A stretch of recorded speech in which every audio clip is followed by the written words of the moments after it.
quality screen time or more low quality grinding. We're going to discuss and everything that you need to do to prepare with your alliance. Yes, we're talking about that in this video, and if you're ready for it, find that like button and let's go smash it.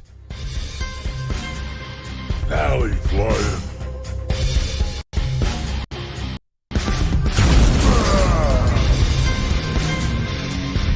Valley Club, what is up? Hope you're having a great day. We are here discussing the gamma raids. Yes, we are live. It is a surprise live stream on YouTube. Second video of the day. Reaction to these Gambit raids. Let's go right into it to discuss what we need to do to get Gambit ready. Oh, yes. All right, so the Gambit raids, they are live, and we are discussing what you need to do, what your alliance need to do to get ready for these Gambit raids. All right, the Ace of Raids featuring Gambit. To celebrate the long-awaited arrival of Gambit, the dev team is now dealing out a new limited time raid around Cajun, the Raging Cajun Gambit.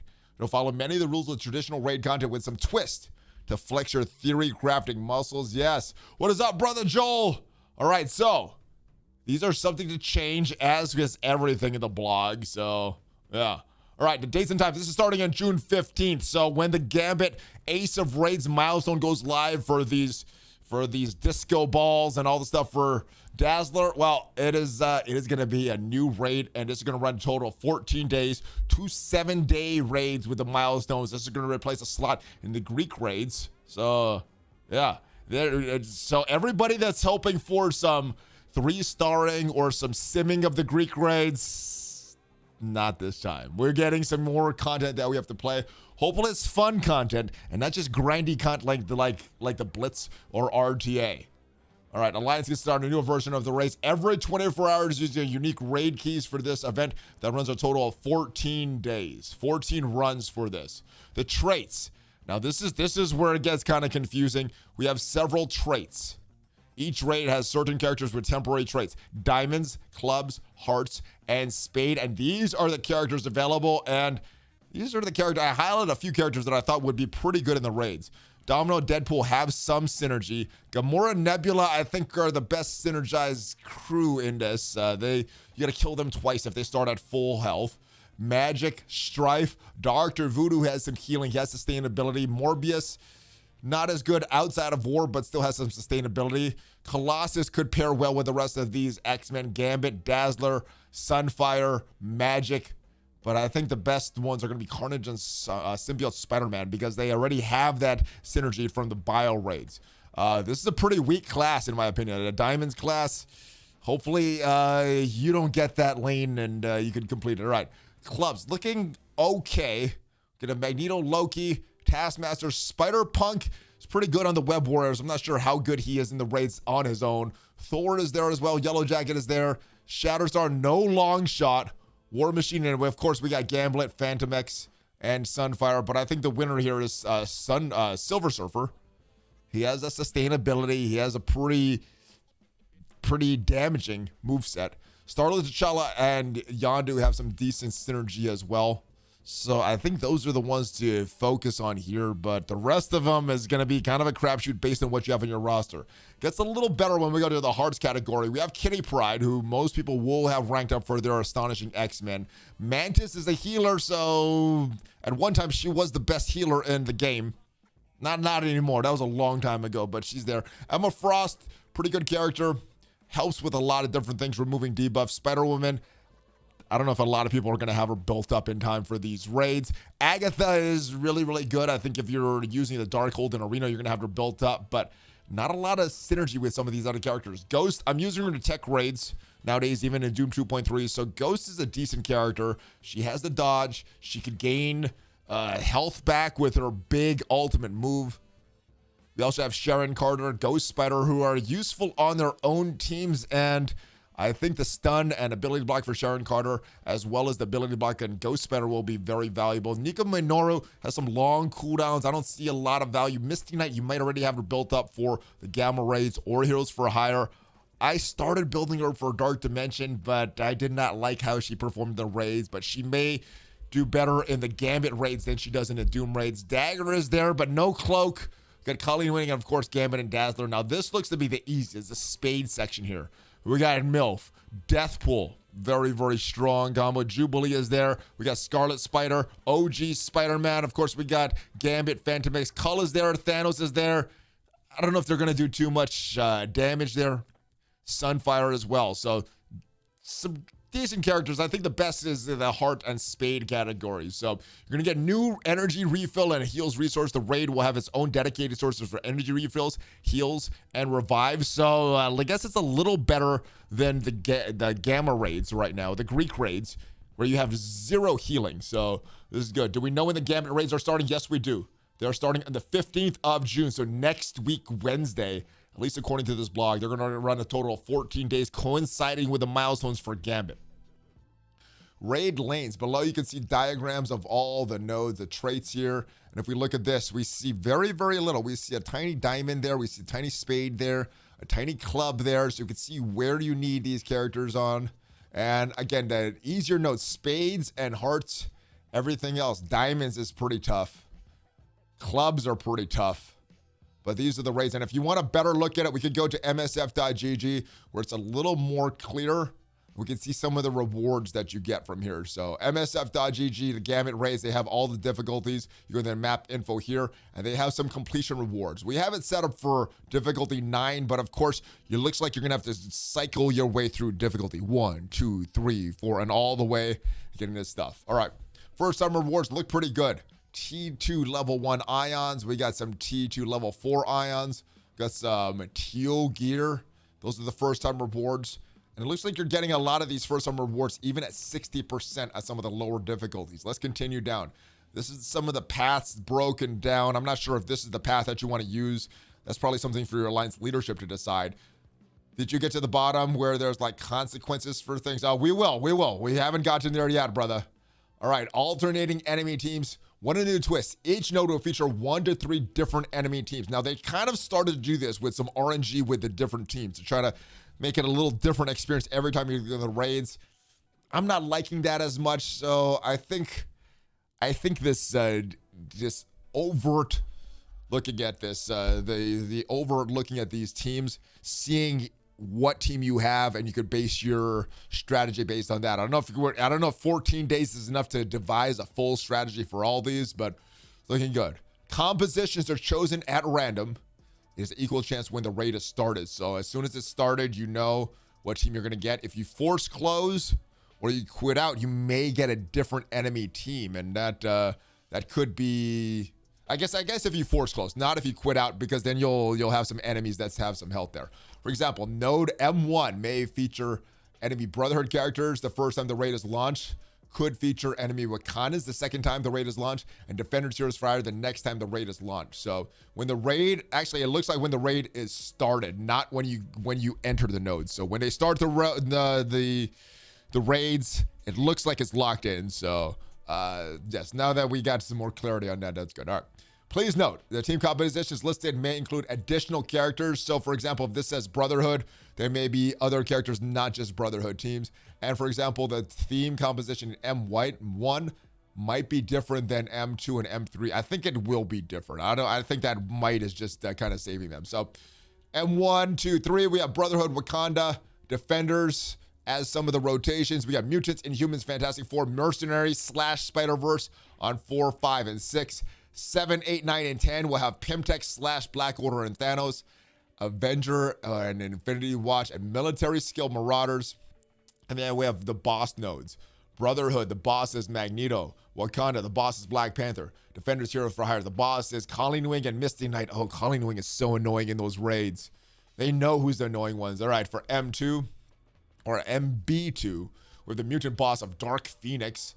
The Inhuman Fantastic Four boss is Silver Surfer. Web Warriors are the bosses of this Mercenary Spider-Verse node, and Pimtech Black Order. We have Thanos and the Black Order as the enemies, the bosses. The bosses are the Infinity Watch for the Avenger and Infinity Watch nodes, and Military Skill Marauders. We have Emma Frost, Madeline Pryor, and Mr. Sinister. The newly reworked Marauders are on this. Yes, this is exciting, Zadius. All right, and then B1, the boss is Gambit. So again, looking at these nodes, this is where the bosses are. B1, MB3.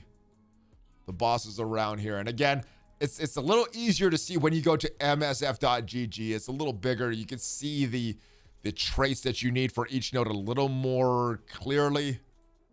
All right, let's continue to move down though. The additive combat modifiers, the next twist. Yes, more twists, ladies and gentlemen. The next twist of the Gambit raids, the additive combat modifiers as players progress through the nodes. Different sections of the raids will add special rules for combat that will stack on top of any previous modifiers. So they're getting harder and harder as we go along, adding additional challenges and theory crafting opportunities. For example, starting at M1, there'll be 1 combat modifier. Starting at MB1, there'll be 2 combat modifiers. Starting at MB2, there'll be 3 combat modifiers, and so on and so on. So it looks like this first part here, this orange part, first combat set of combat modifiers. Then when we get to this section here, second set, third set, and then 4 combat modifiers. Oh my goodness. I wonder if these are going to be as deadly as the Scourge events. What is up, brother Nubin Tobin? Yes, the live stream changed my shift at work to miss all your streams out. Oh no. All right, well, the good thing, all these streams on YouTube are loaded as videos. All right, so here are some of the traits. When a player character blots, they also gain stun. Oh, Captain Sam is not going to be very good. I don't even know if he's available in this, but anybody that blocks, they're going to gain stun. When a player uses their ultimate, all enemies gain an energy. Ah, this is like a Scourge raid. Start of the match, player gains a disrupted. When a player character gains stealth, they also gain taunt. Ah, what is the point of that? There's like no stealths. When a player character dies, all enemies gain 2 energy. Oh, it's getting harder and harder. This is like Scourge, ladies and gentlemen. When an enemy takes damage, they gain 2 speed ups. All enemies special and ultimate costs reduced by 1. Oh, that's going to be painful. When a character uses their ultimate, they can gain blind. How hard is this going to be, especially with those horrible set of characters that we have limited to? When a player character uses their special, they gain ability block. Ah. Enemies regenerate 1 extra energy each time they generate energy. This looks hard. All right, there'll be 10 total difficulties, normal +9, all of which will be unlocked at the start of the event. Completing higher difficulties, we grant all the first-time rewards for the difficulties below it. This is intended to be a significant challenge with the full might of your teams to the test, but the higher difficulty, you complete the better prizes. Now, the main thing I want is the disco balls. So as long as we're able to get all the disco balls for this, that's going to be the best thing, because this is tied to that Rolling Rebel milestones that's a month-long complete. All right, 60%, you get the first-time rewards on difficulties 1 through 6. Difficulties 7 through 9, 100% completion to get the first-time rewards. So gets harder and harder as you go up. Rewards, all right, different rewards. Individual nodes, giving out raid credits, gold, and points for the associated Ace of Raids milestone, and now the points for the raid season milestone. So individual nodes give some different things there. Rank rewards, so this is at the end of the seasons. Gold, fragments of a special orb that drops Gambit shards, and points for Ace of Raids. So that's important because that's going to ultimately give points for those Rolling Rebel milestones. And first-time completion rewards include T2 L1 ions in some difficulties, and the coveted T2 L4 ions for the higher difficulties. We saw a little bit of that on the difficulty 9. Ace of Raids milestone. All right, so we've talked about this. It's a 7-day milestone that's repeating once 2 times total, 14 days total. That grants tons of rewards, including the opportunity to rack up more character shards for Gambit. Disco balls for the Rolling Rebel milestone. This is the important one right here. T4 ability materials and more. The second run of the milestone will include the coveted Glimmer bracelet. This is the important one, guys. Make sure that you and your alliance can get this Glimmer bracelet. It'll give you a big boost to progress in the Rolling Rebel. All right, so more details are coming. The maps are on msf.gg as we wrap this up. They are incredibly excited to deliver this raid feature in players' hands. So if we take a look at some of these first-time rewards here, some of them are pretty good. As we go down to difficulty 6, which it looks like you can still get from 60% completion. decent stuff here. Level 1 ions. We have some orange fragments. And again, if you complete difficulty 6, you're going to get all the first time rewards for 1, 2, 3, 4, 5. If you complete 8, you're going to get 1, 2, 3, 4, 5, 6, 7, and so on and so on. So 9 total difficulties. The Gambit shards seem overrated now. Then he seems weaker than we thought. Yes, but like I said, I think you're really going to be pushing for those disco balls and those Rolling Rebel milestones. We have a couple different rewards here. Cajun orb fragments. And not clear what these Gambit playing cards are. Maybe there's something to do with the Ace of Raids milestone, which in the milestones will give you the disco balls for the Rolling Rebel. That's what it looks like here. But as we try to look at individual nodes and see how difficult it is, we cannot. If we click on the wave detail, it says all the way at the bottom, the raids or the details will be available on June 15th. The Gambit Ace of Raids go live, and I think that is a indication of when we might have the update dropping. But yeah, we don't have any of the nodes yet, but we will see. Let me know your thoughts on this. Are you happy about some new raids, some new content coming to the game? Or did you want that raid sim so we could save some time? All right, as Unlimited rivals Axeman. I don't know if it's going to rival Axeman, maybe in this particular raid, though, because of the limited set of characters that we could use. What is up, Lee? Great informative video as usual. That's what we're trying, my brother. But that is it. That is all the information that we have on the Gambit Ace of Raids. Let me know your thoughts on this. Looking forward to it, or are you dreading this? I'm curious. I think I'm looking forward to it, at least for now. But it could be pretty bad. But yeah, we'll see. And it looks like we're gonna be getting this more often. They designed this whole raid. I don't think it's just gonna appear for these 2 seasonal things. I think they're gonna repeat them with different traits, with some different, I guess, negative effects. I was going to call them scourges. They're effectively scourges, these negative effects. Happy about the Ace of Raids. Nice, Brandon. All right, let me know your thoughts, guys. I will see you guys next time. That is it for the video. That is it for the stream. We're going to be back tomorrow on Twitch with the Valley Club in the morning, and then we got a news video right now. Dorky Dad is planned to be the guest, so that should be a fun one. Always a fun one with him. Hopefully, guys, have a great rest of your day. I will see you next time. Give me that Hulk fist bump before you go. And Friday's blog, hopefully you can join us live for that one again on YouTube. All right, here we go, guys. Stay positive, stay hydrated, and I'll see you at the top. Hulk fist bump. ValleyFlyin out. I will see you guys later. Have a great one.